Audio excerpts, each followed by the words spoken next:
kahihiyan at labis na pangangamba.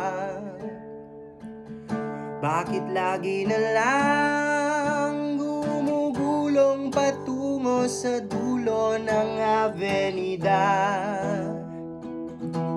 Kailangan ng impluwensya.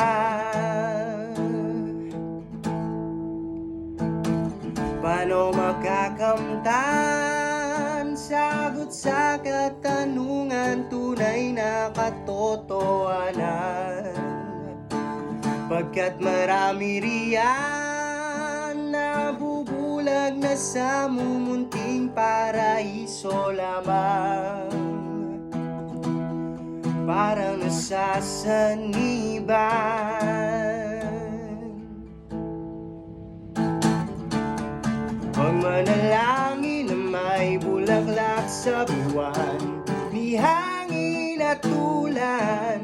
Ang mga rosas ay nasa bakuran.